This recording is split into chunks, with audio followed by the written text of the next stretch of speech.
र अहिले साँच्चै जनता चाहिँ परिवर्तनको पक्षमा छन् र जनताले अहिले नेताहरूले सबै निकायहरूलाई बर्बाद पारेको हुँदाखेरि यो लोकतन्त्रबाट मुक्ति चाहिराखेको दलीय तन्त्रबाट मुक्ति चाहिराखेको हुँदाखेरि अहिले यो कुलमानको पनि विरोध गर्दै र यो सरकारको पनि विरोध गर्दै यो व्यवस्थाको पनि विरोध गर्दै जनता अहिले सडकमा छ।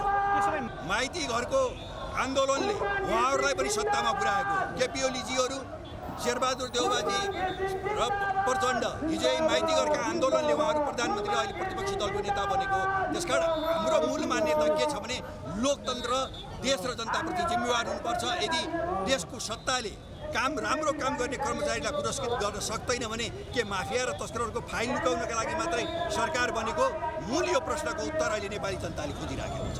होइन, अहिले मन्त्रीले हेर्नुहोस् त, यसमा पदमुक्त चाहिँ मन्त्रीलाई गर्नुपर्थ्यो। मन्त्रीले के भनिराखेका थिए भने कुलमानले छोडेन भने अब लोड सेडिङ हुन्छ भनेर मन्त्रीले भनेका हुन् कि होइनन्?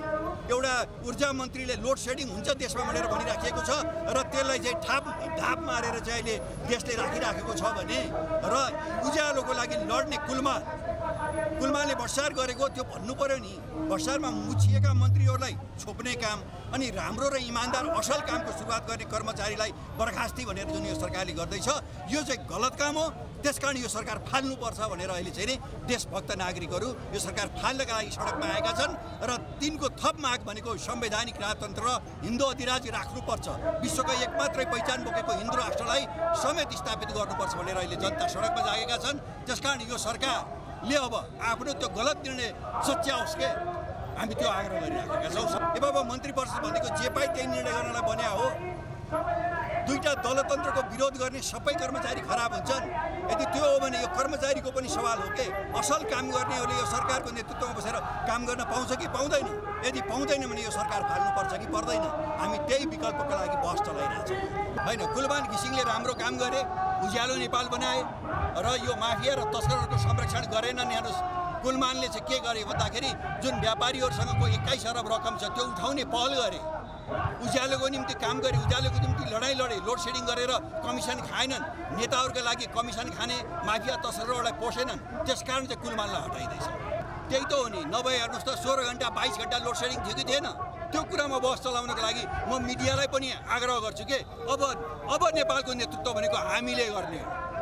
अब भ्रष्टाचारीहरूलाई खेद्नुपर्छ, कुशासन दिनेहरूलाई खेद्नुपर्छ र यो व्यवस्था फाल्नुपर्छ हामीले भनिराखेका छौँ। हामी मात्रै होइन, अहिले देशले व्यवस्था परिवर्तन खोजिराखेको छ, अहिले देशले राजा खोजिराखेको छ, देशले एउटा असल नेतृत्व खोजिराखेको छ। हेर्नुहोस्, यो गणतन्त्रको आन्दोलन भनेको उहाँहरूले आन्दोलन के लागि गर्ने?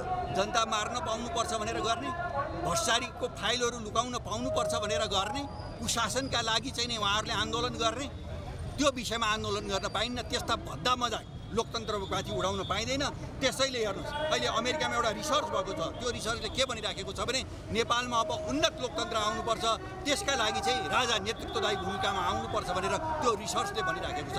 हामी ती आधारहरू हेरेर र मुलुक जुन अहिले नेतृत्वविहीन भएर लथालिङ्ग भएको छ, यी आधारहरू हेरेर, यी मानकहरूलाई हेरेर अहिले भ्रष्टाचारले चूर्णमा जुन देश डुबेको छ, त्यसकारण चाहिँ हामीले के भनिराखेका छौँ भन्दाखेरि अब संवैधानिक राजतन्त्रले मात्रै यो देश जोगाउन सक्छ भनेर भनिराखेका छौँ। अब तपाईँले शीर्ष नेता भन्नुभयो, उहाँहरू साँच्चै भन्दा उहाँ शीर्ष कोही स्थानमा हुनुहुन्न के। त्यसकारण के भने भट्टाचारी र सम्र सडेको माफिया र तस्करहरूबाट सञ्चालित नेताहरूले यो निर्णय गरे भनेर तपाईँहरूले भन्नुभयो भने त्यो जायज हुन्छ। त्यसका विरुद्धमा अहिले देश लागेको छ अनि उहाँहरूको निर्णय प्रिय छ कि अप्रिय छ, उहाँहरूको निर्णय राष्ट्रघाती छ कि राष्ट्रवादी छ, यो जनताको यो जुन ओर्लदो भिड छ यसैले त्यसको परिभाषा गरिराखेको छ, यसैले त्यसको विरुद्धमा ओर्लिने छ। त्यसकारण हामी चाहिँ के छ भने अविलम्ब यो निर्णय सच्याउनका लागि हामी सरकारलाई र त्यो जुन नेतृत्व छ अहिले दलमा रहेको जुन भट्टाचारी र संरक्षण र माफियाको संरक्षण गर्न चलिराखेको छ नि त्यो नेतृत्वलाई हामी अवेर गराइराखेका छौँ, हामी सजग गराइराखेका छौँ, सचेत गराइराखेका छौँ। त्यो तपाईँको प्रश्नै गलत भयो। हेर्नुहोस्, 1000को उपस्थितिले मान्दैन, त्यो 15 गतेको उपस्थितिले देशमा परिवर्तन ल्याउँछ। त्यसकारण त्यहाँ देशको उपस्थिति हुन्छ। मैले अहिले आँकडामा भन्दा नि त्यसको अवमूल्यन हुन्छ। हामी त शान्तिप्रिय, हामी बुद्धका अनुयायी हौँ, हामीले लडभिड गर्दैनौँ, हामीले बम र गोला बारुद बोकेर आन्दोलन सुरु गरेका छन्। हामीले हिजो 18-19 घण्टा लोडसेडिङ यही देशमा बसेर खेपेको।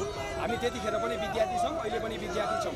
यो मानेमा के हो भने जसरी एउटा सरकार देश विकासका लागि मन्त्री प्रधानमन्त्री हाम्रो 5 वर्षीय कार्यकाल चाहिन्छ, पूर्ण रूपमा स्थायी सरकार आवश्यक छ, त्यसरी नै कुलमान घिसिङको यो एउटा विकास नेपाल विद्युत प्राधिकरणको भोलिको भविष्य राम्रो गर्नको लागि कुलमान घिसिङलाई 10 वर्ष दिनुपर्छ, 5 वर्ष होइन 10 वर्ष दिनुपर्छ भन्छौँ हामी त। किनभने उसले हिजो तपाईँको नेपाल विद्युत प्राधिकरण कति घाटामा थियो र अहिले कति फाइदामा पुर्याएको छ, यसको श्रेय केवल कुलमान घिसिङलाई जान्छ। उसले एउटा कुशल व्यवस्थापन पनि गरेको छ नेपाल विद्युत प्राधिकरणमा, र अब 10 वर्ष दिने हो भने यसले तपाईँको नेपाल लगायत, नेपालमा त विद्युतको आत्मनिर्भरता बन्छ लगायत भारत तपाईँको बङ्गलादेशमा बेचिरहेको छ अहिले पनि, लगायत एसियाका धेरै देशहरूमा चाहिँ नेपालको विद्युत पुग्छ भन्ने हामीले एउटा सोच देखेका छौँ कुलमान घिसिङमा। हामी चाहिँ कुलमान घिसिङलाई अबको 10 वर्ष नेतृत्व दिनुपर्छ विद्युत प्राधिकरणको।